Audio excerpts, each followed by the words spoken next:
আলেমদের লিস্ট করলে পৃথিবীর ইতিহাসে আয়নাঘর তৈরি করা, আয়নাঘর তৈরি করা, শত শত আলেমকে একসাথে বন্দী করা এবং দেশে কথা বলতে না দেওয়া, এমন একটা নির্মম পরিস্থিতি তৈরি করার ইতিহাস যদি আপনি দেখেন, পুরো পৃথিবীতে সিরিয়াল করলে হাসিনার নাম থাকবে। সেই জালেমের বিরুদ্ধে শত শত দিন জেলখানায় থেকে একদিন দুই দিন নয়, এক মাস দুই মাস নয়, বছরকে বছর আমরা কারাগারে ফিরেছি।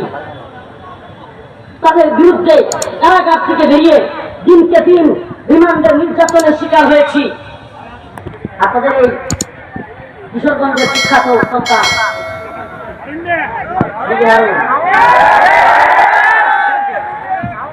ওর ব্যবসা প্রতিষ্ঠান বন্ধ করে দেওয়া দরকার, ওর রিসিউট থেকে নিয়ে নেওয়া দরকার, সামাজিক ভাবে ওকে বয়কট করা দরকার, ও যেন সমাজে আর এলাকায় এসে মুখ দেখাইতে না পারে। এই ভণ্ড লোক তার অর্ডারে তার নিজস্ব তত্ত্বাবধানে আমার লঙ্গি খুলছে, আমার জুব্বা খুলে ফেলছে। এই হারুন, এই ভণ্ড লোক এগুলো করেছে, আমাদেরকে জুব্বা খুলে লঙ্গি খুলে আমাকে মহিলা এনে আমাকে ধরাইয়া ধরছে, ছবি তুলছে, ভিডিও করছে। এই হারুন,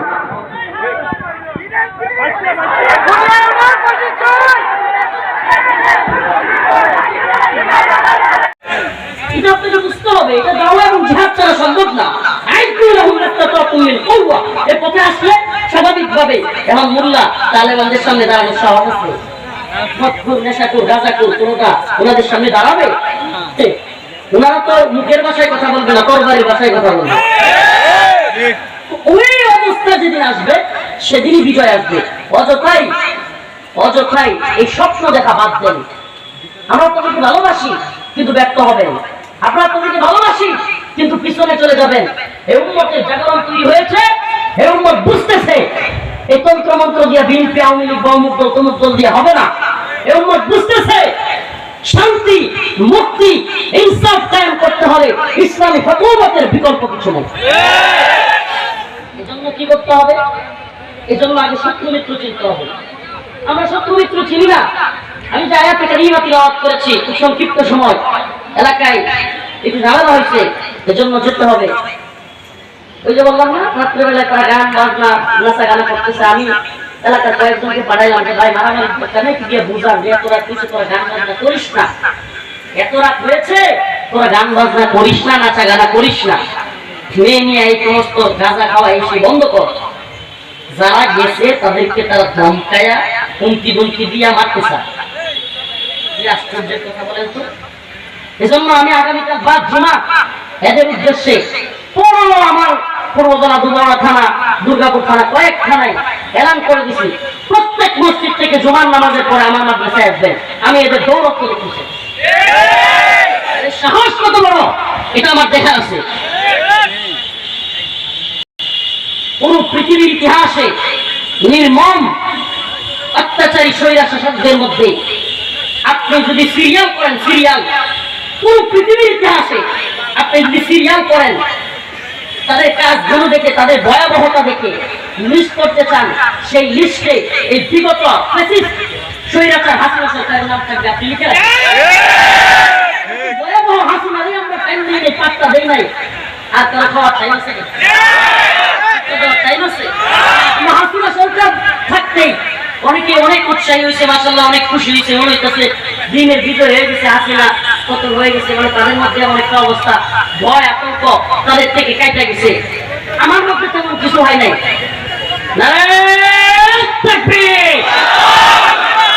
মুজাহিদ মিল্লাত শাইখুল হাদিস আল্লামা জসিমউদ্দিন রহমানী রাঘবন, মুজাহিদ মিল্লাত উম্মাহ দরদি শেখ হারুন খানের রাঘবন, মুফতি মাহমুদ হাসান গুলবি হাফিজাহুল্লাহ রাঘবন, নারে তাকবীর, দেশের সবের আগমন, শুভেচ্ছা স্বাগত, রহমানী সবের আগমন, স্বাগতম, সাবিলুনা সাবিলুনা, জিহাদ আল জিহাদ, হয়তো খেলাফত, গুলবি সবের আগমন, শুভেচ্ছা স্বাগতম। প্রিয় ভাইরা আমার প্রিয় মুরব্বী, প্রিয় বড় ভাই মুফতি মাহমুদ।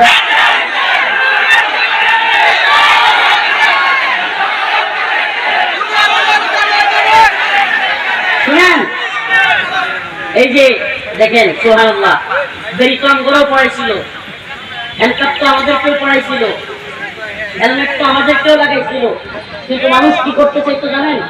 অনলাইন একটু বলতেছি না, শত শত মানুষ যাই তা করতে একটু আমাদের সাথে আদালতে নেওয়ার পরে মোকাবেলা করার জন্য জাপায়া করতো, আর এদের উপরে জাপায়া করে লাঠি দেওয়ার জন্য, একটা ডিম মারার জন্য, পারলে গিয়ে দুটো জুতো মারার জন্য। ব্যবধানটা বুঝছেন তো? এই যে আপনারা কিপটে গেছেন, এখন পাইলে তো হারুনের মনে চুন ডেল হয়ে যেতেন। এই যে ঘৃণা এবং এই যে ভালোবাসা, এই দুইটা দুই মেরুতে অবস্থান করে। সুবহানাল্লাহ, সুবহানাল্লাহ। তো বলতেছিলাম, আমরা যেহেতু হাসিনার মতো ভয়াবহ শরীরের শাসককে পরোয়া করি নাই। আলহামদুলিল্লাহ, আপনাদেরকে একটা কথা শোনাই।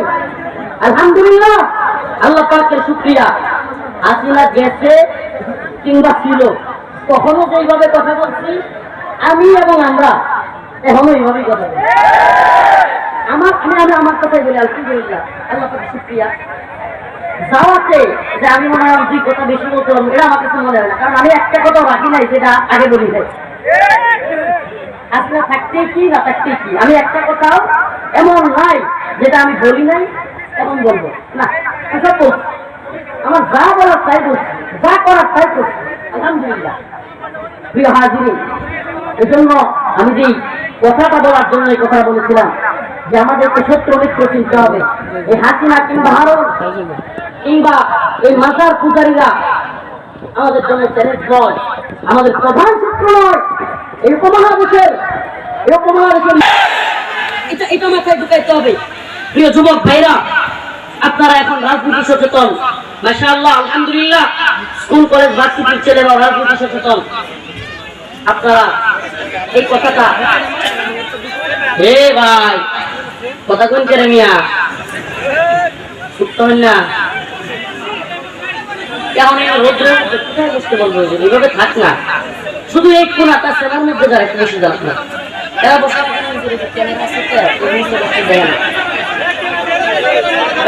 বসেন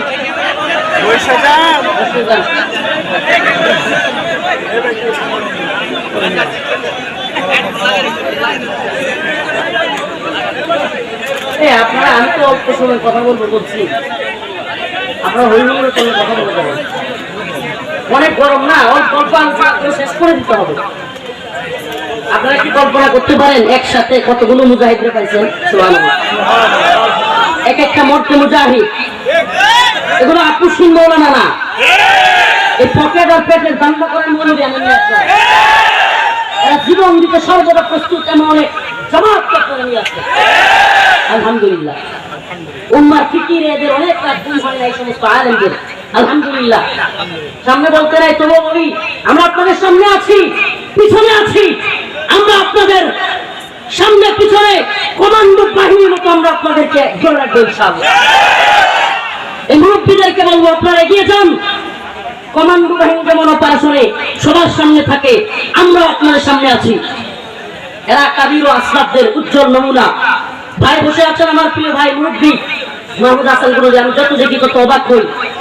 সুবহানাল্লাহ, সাহাবায়ে কেরাম এবং তাবেঈদের উজ্জ্বল নমুনা। আল্লাহ পাক তাকে অহংকার মুক্ত বিনয়ী জীবন দান করেছেন।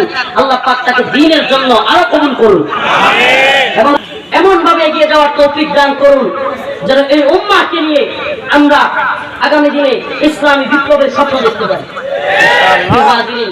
তো বলতেছিলাম, আমাদের প্রধান শত্রু এই উপমহাদেশের ইসলামের প্রধান শত্রু, এই বাংলাদেশের বিশেষ করে শত্রুর নাম হলো হিন্দুত্ববাদী। এই কথাটা খুব ভালোভাবে মাথায় ঢোকান, হিন্দুত্ববাদী ইন্ডিয়া। আমি গতকাল নোয়াখালীতে বলেছি, আজও বলি, আমরা রাজনীতি বুঝি, আমরা কূটনীতি বুঝি, আমরা পররাষ্ট্রনীতি বুঝি, আমরা অর্থনীতি বুঝি, কিন্তু মনে রাখবেন, যদি প্রশ্ন আসে ইসলামের, যদি প্রশ্ন আসে ইমানের, যদি প্রশ্ন আসে মুসলিম ভূখণ্ড রক্ষার, তাহলে আমাদেরকে তথাকথিত রাজনীতি বুঝাইতে যান না, কূটনীতি আর পররাষ্ট্রনীতি অর্থনীতি বুঝাইতে যান না। ভারতের সাথে বন্ধুত্ব করবার মতো দুঃসাহস আগের সরকার করেছে। এখন যদি কেউ করবার চেষ্টা করেন, মনে রাখবেন জনপ্রিয়তা আছে, হঠাৎ করে দেখবেন জনপ্রিয়তার বেলুন ফুটা হয়ে চুপ করে পড়ে গেছে। বেলুন ফোটা করতে কিন্তু অনেক বড় হামার কামান বিমান লাগে না, কিছু রিলিজে কষ্ট মনে করতেছে খুব জনপ্রিয়তা, খুব বিপ্লব, খুব এই সে আপনারা হ্যানতেন। কিন্তু মনে রাখবেন ইসলাম প্রশ্নে আমরা আপনাদেরকে ছাড় দিব না, ছাড় দেয়নি। ইমান প্রশ্নে, রাসূলুল্লাহ সাল্লাল্লাহু আলাইহি ওয়াসাল্লামকে কটূক্তির প্রশ্নে মান সাফা নবিয়ান ফাকতুলু, এর বাইরে কোনো কথা নয়। নবীকে নিয়ে কটূক্তি করবে, পাল্লা ফেলে দিতে হবে ইনশাআল্লাহ। আপোষ হতে পারে না। আমরা কোনো রাজনীতি বুঝি না, আমরা কোনো পররাষ্ট্রনীতি বুঝি না। আল্লাহর নবীকে নিয়ে কটূক্তি করবে, মান সাফা নবিয়ান ফাকতুলু, তার পাল্লা ফেলে দিতে হবে। অতএব এই বিষয়গুলোতে সাবধান থাকবেন। এই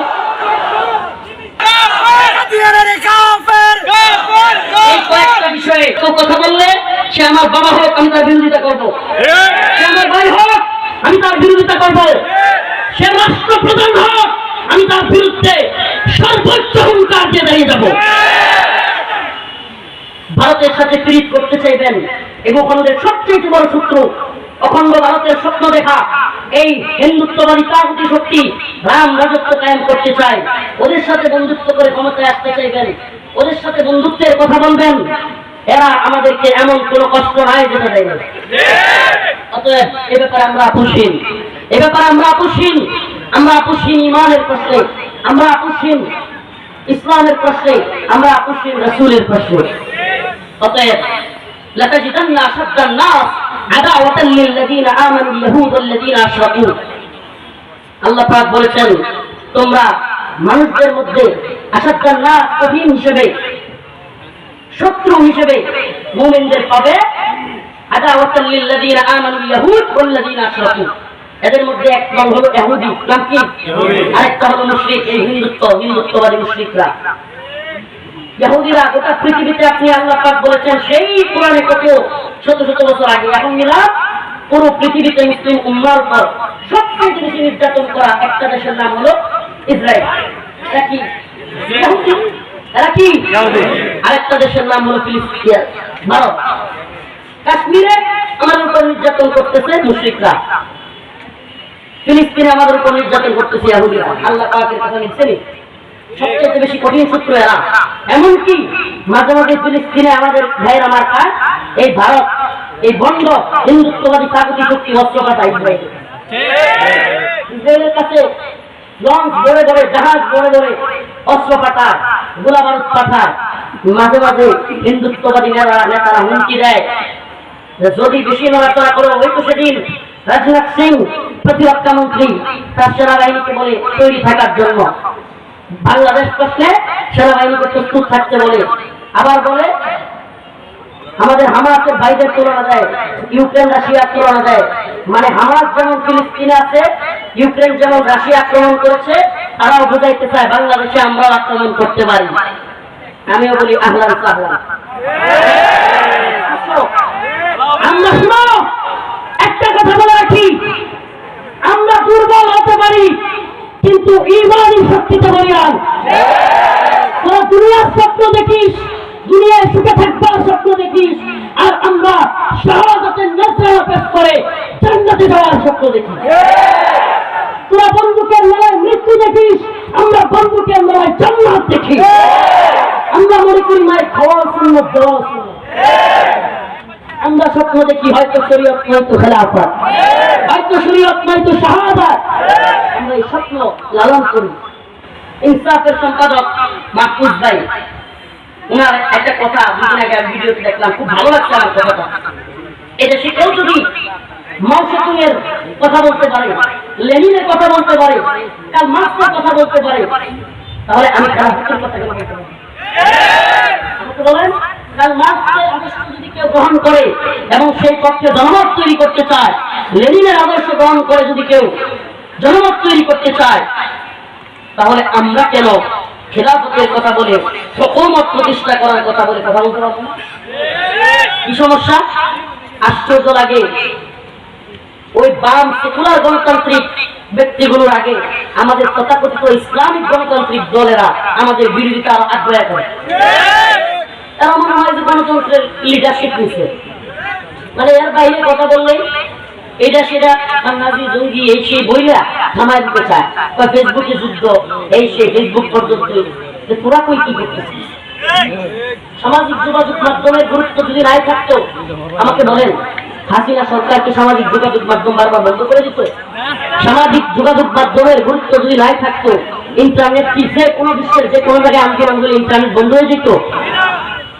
আপনারা জানেন সেভেন সিস্টার্স এর মণিপুরে ভয়াবহ অবস্থা, ভারত আমাদেরকে কি হুমকি দেয়, হ্যাঁ আমি যারাই বাঘর অবস্থা। এখন মণিপুর, সামনে আসাম, ত্রিপুরা, এরপরে সিকিম, হায়দ্রাবাদ, আন্দোলনের দাবানো শুরু হবে। তোমরা হুমকি দিও না। এদিকে চীন ঢুকে গেছে সাত চালু, গতকালকে পাকিস্তান শুনলাম কয়েক জায়গায় ফুসফুস করে মেরে দিচ্ছে। এত সহজ না দাদা, আসছে এত সহজ না। এই শতাব্দী ইসলামের বিজয়ের শতাব্দী। দেখেন শুধু তন্ত্রমন্ত্রকে লাঠি মেরে দাওয়া এবং জিহাদের পথে আসেন, এই শতাব্দী মুসলিমদের বিজয়ের শতাব্দী। এই শতাব্দী হিন্দুত্ববাদী ব্রাহ্মণ্যবাদী সমস্ত তাগুতি শক্তিকে পায়ে ফেলে, পায়ের নিচে ফেলে নাস্তানাবুদ করে এগিয়ে যাওয়ার শতাব্দী। আল্লাহ রাসূলের ঘোষণা, ইসাবাতান মিন উম্মতি আখরাজাহুম আল্লাহু মিনান নার, ইসাবাতুন তাকদুল হিন্দা ওয়া ইসাবাতু মা ঈসা ইবনে মারইয়াম। আল্লাহ রাসূল বলেছেন গজওয়াতুল হিন্দ হবে হিন্দুত্ববাদী ব্রাহ্মণ্যবাদী তাগুতি শক্তির বিরুদ্ধে। মুসলমানেরা জিহাদ করবে, সেই যুদ্ধে মুসলিমরা বিজয়ী হবে। হিন্দুস্তানের নেতাদেরকে পাল্লায় ধরে টেনে হিঁচড়ে বাইতুল মাকদিসের দিকে নিয়ে যাবে ইনশাআল্লাহ।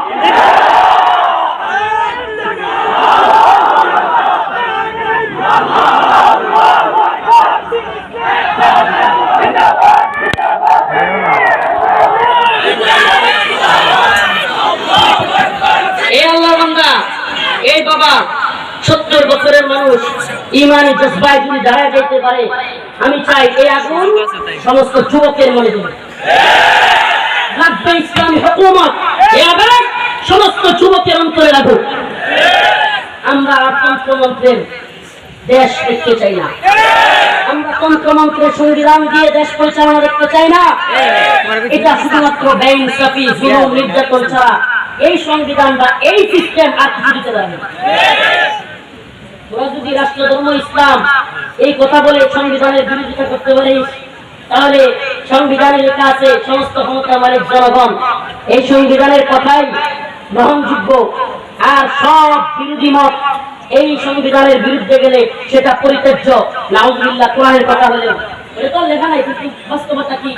অতএব তোমরা যদি ইসলাম প্রশ্নে রাষ্ট্র ধর্ম কেন ইসলাম সংবিধানের বিরোধিতা করতে পারো, আমরাও জনগণ ক্ষমতার মালিক নয়, আল্লাহ ক্ষমতার মালিক, এই প্রশ্নে আমরাও বিরোধিতা করতে পারি।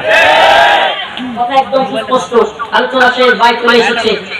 আল্লাহ পাক আমাদের সবাইকে এই হিন্দুত্ববাদী তাগুতি শক্তির শত্রুতা বুঝবার তৌফিক দান করুন, এবং এই ভূখণ্ডের উপর নজরদারি রাখা। যুবক, দায়িত্বশীল হতে হবে। প্রিয় যুবক ভাই, এই ভূখণ্ডের উপর নজর রাখতে হবে। আমার স্কুল কলেজ ভার্সিটির ভাইদেরকেও তোমরা বুঝাও, এই ভূখণ্ডে ইসলামী হুকুমত ব্যতীত শান্তি, বৈষম্যের আমূল নিরসন আদৌ সম্ভব না। বৈষম্য বিরোধী আন্দোলন যদি প্রকৃত পক্ষে বৈষম্য দূর করতে চাও, তবে ইসলামের পথে আসো, দ্বীনের পথে আসো, কোরআন সুন্নাহর পথে আসো, এবং এই হিন্দুত্ববাদী ভারতের বিরোধিতায় আসো। তোমাদের সাথে আমরা একমত, তোমাদের সাথে আমরা একমত। আবারও বলতেছি, আমি আর আপনি দুইজন মিলে ঢাকা যাব, দুই দলের লোক একসাথে যাইতে সমস্যা আছে? সমস্যা নাই। আপনি যাবেন ময়মনসিংহ পর্যন্ত কিংবা গাজীপুর পর্যন্ত, আমি যাবো ঢাকা, ঠিক আছে? আমার সাথে আসেন। আমরা এই রাজনীতিগুলো বুঝি যে আপনি ভিন্ন মতের, আপনার দৌড় গাজীপুর পর্যন্ত আছে, আপনার দৌড় গাজীপুর হোক, আসেন আমরা নিয়ে একটু আগাই, এতে সমস্যা নাই। কিন্তু মনে রাখবেন, ইসলাম প্রশ্নে, দ্বীন ইমান প্রশ্নে আমরা আপনারও বিরোধিতা করতে পারি, আর না হয় আপনার সাথে আমার থাকতে সমস্যা নেই। নাসরুম মিনাল্লাহ ওয়া ফাতহুন করিব ওয়া বাশশিরিল মুমিনিন। আসসালামু আলাইকুম ওয়া রাহমাতুল্লাহি ওয়া বারাকাতুহু।